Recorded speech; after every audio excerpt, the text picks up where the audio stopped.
Pony Pony, this is Mark, aka the Woke Pony here, and it's time for part 2 of the top 12 episodes of My Little Pony Friendship is Magic Season 3. So let's see what are in my top 6. I'm gonna make you smile and I will brighten up your day.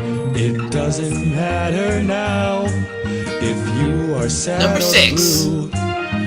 Wonderbolt's Academy. Now this is my favorite Rainbow Dash episode by far. One thing I applaud them is that it actually shows how close she is to her goal, which I thought they never do since it's a kid's show, but they did. Spitfire makes a main appearance in here, and I really like her in this one. Yeah, I know that people don't like her change in personality since she's supposed to be nicer than this, but she has to be this way as it's her job to train the future Bolts. Plus, it introduces a new character, and that is Lightning Dust, who is the same as Rainbow Dash if she had stayed cocky. This leads to one of the best morals I heard in a show that is great considering this is the same writer who wrote that shit episode Mysterious Mare Duel, even if I don't think it's the worst that Season 2 has shown. But there are 3 things I didn't like about this episode. One is that it has a little bit of a mean overtone and it shows when Spitfire says how the Wonderbolts are. But at least it's not too mean throughout. 2 is the character Lightning Dust, as she is just there to be mostly conflict. I wish they'd given a bit more depth to her.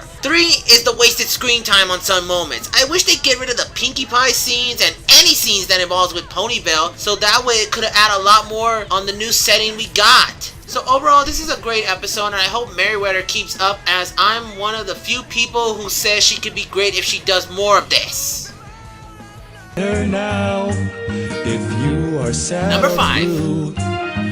Too many Pinkie Pies. Dave Polsky, you are a fucking comedy goldmine with this episode! When I first saw this episode, it gave me a huge smile. Okay, the plot goes like this. Pinkie Pie feels that she isn't given enough time to spend with all her friends, so she got her answer by going to the lake where she cloned herself. This shows the entire humor of the episode, and it's all funny and hits bullseye with me. The animation is top notch as it has a lot of created gags and references from the last season, which is awesome, as well as a G3 reference.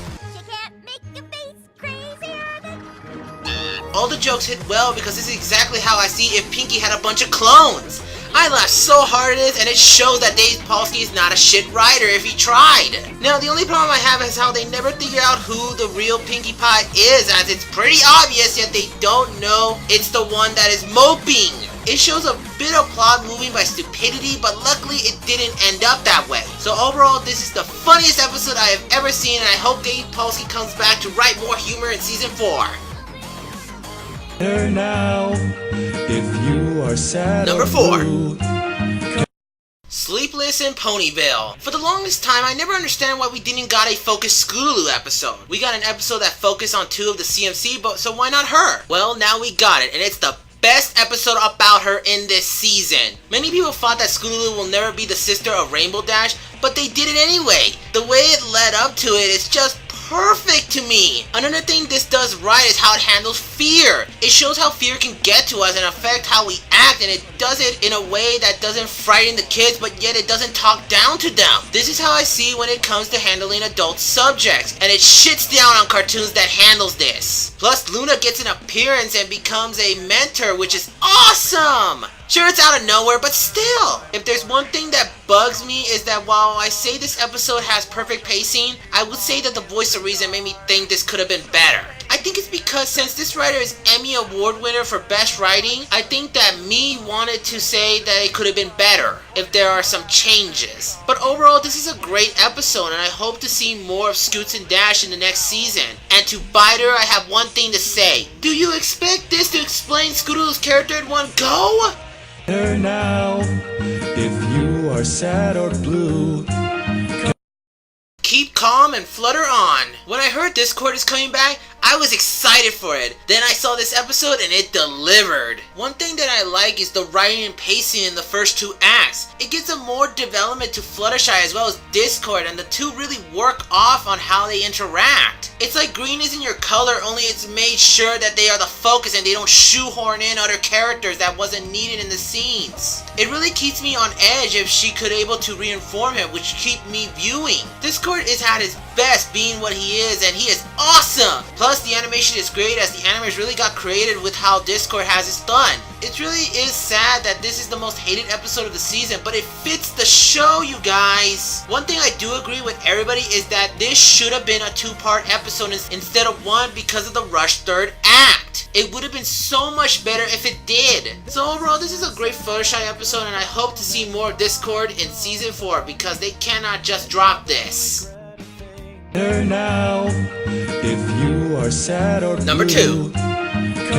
The Crystal Empire. Despite the fact that many people say it's the weakest opener, I say it's a fantastic episode in my opinion. The first is that I like the new setting that we got. The Crystal Empire looks so beautiful to look, and it introduces a new kind of pony, the Crystal Ponies, and they look awesome. I like the character interactions in this one as it has a lot of shiny moments between the characters. The beginning and ending really sold it to me, as the beginning shows something epic is gonna happen and the ending is so mature that it really shows a great start for Season 3. But this episode's not without its flaws. First is the middle part of the opener. I feel it's a little slow and it doesn't show much at stake here. They could have easily ramped up the stakes at this time. Cadence and Shiny Armor are still cop-outs in this one, which is a shame as I think this could have made them shine as characters other than how Shiny Armor froze Cadence and it shows that she is the Crystal Princess. Also, Sombra is the weakest villain I have seen.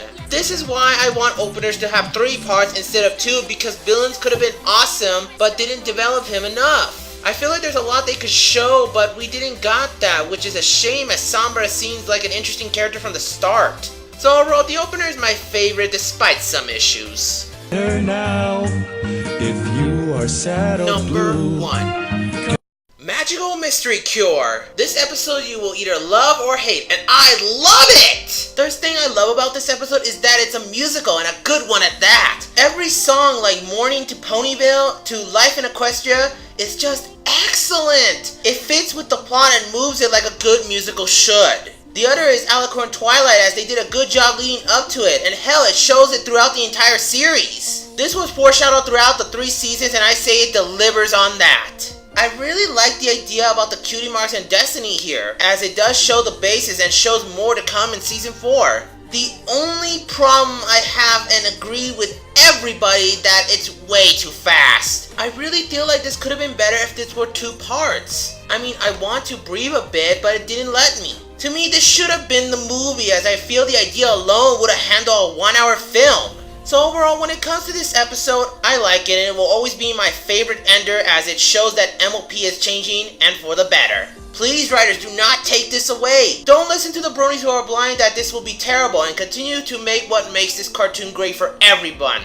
Yes, everything's gonna be just fine. Well, now that is over, let me tell you what I think about Season 3. Season 3, to me, is okay at best. Now, I'm not saying that it's a perfect season because trust me when I say it, it's not. Because I could see why people hate it so much. I mean, it dumbs down on certain moments. It goes against what Foster's envisioned. I mean, there are times where I feel like they show kids' position, if you know what that means. And the ratio for bad to good episodes are high on this one. But however, to me, MLP is still doing what it's doing throughout the entire run. I think that Mr.enter already showed us that. So if you despise Season 3, that is fine. You're entitled to your own opinions, and that's what matters. To me, it's my second favorite season up to date. You know, the first being that Season 2. I mean, come on, nobody could say that season's terrible. Well, this is Mark, aka the Wolf Pony here, and I hope the next day will be even better.